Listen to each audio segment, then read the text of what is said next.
You won't believe this. There is a fight going on social media. For the first time, Twitter is fact-checking some of President Trump's tweets. Donald Trump took to the social media platform to make claims about mail-in ballots leading to fraud. But readers were prompted to check the facts with this new special link containing news articles and information from fact-checkers. President Trump felt adding this small blue link was crossing a big red line and quickly signed an executive order intended to regulate social media. They try to silence views that they disagree with by selectively applying a fact check, F-A-C-T, fact check. I think he's confused fact check with spell check.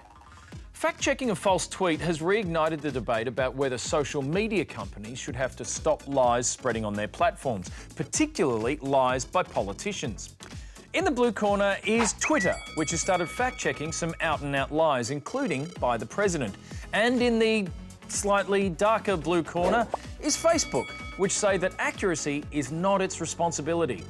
But Facebook goes one step further. It doesn't just allow politicians to lie, it sells politicians the ability to lie to us via a policy that says posts and ads by politicians will not be fact-checked.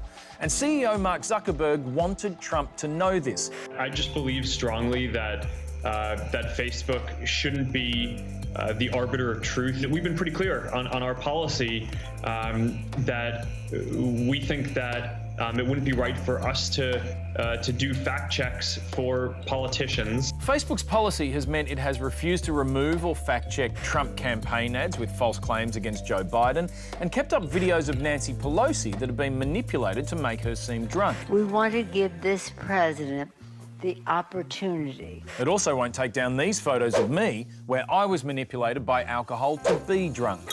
Outrageous. And in Australia, last election, a lie that Labor wanted to tax your inheritance, also known as a death tax, was spread on Facebook by Pauline Hanson and George Christensen, and was even the subject of a Liberal Party Facebook ad. Death tax. There is a plan for a death tax. Secret plan for a death tax. Death tax. Death tax. Death taxes. Labor. It's the bill Australia can't afford.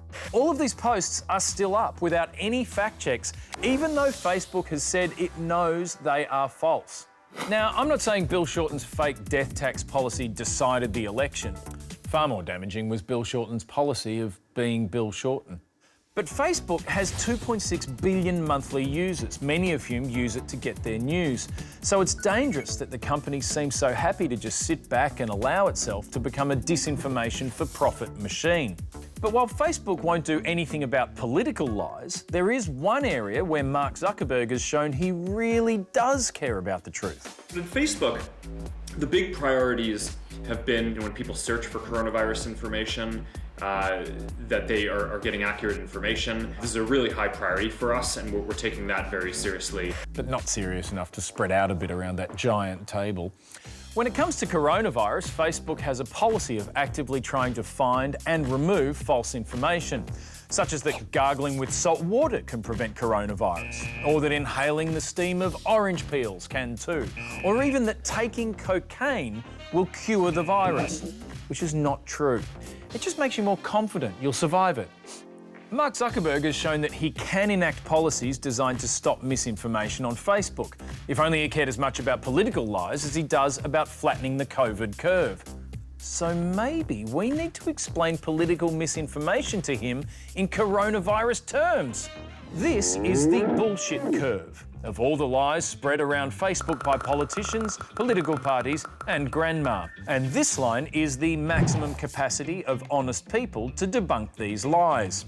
Because Facebook is letting lies spread uncontrolled, it's overwhelming our ability to fight them. But if Facebook fact-checks false political posts and stops running false ads, we can keep the peak below the line. And together, just maybe, we can all help flatten the bullshit curve. And to make sure this story can spread around Facebook without being fact-checked, I'm going to pretend it's a political ad. Facebook. It's the bull we can't afford. Authorised by C. Pickering. Spoken very quickly by a man taking cocaine to cure coronavirus. I'm fine.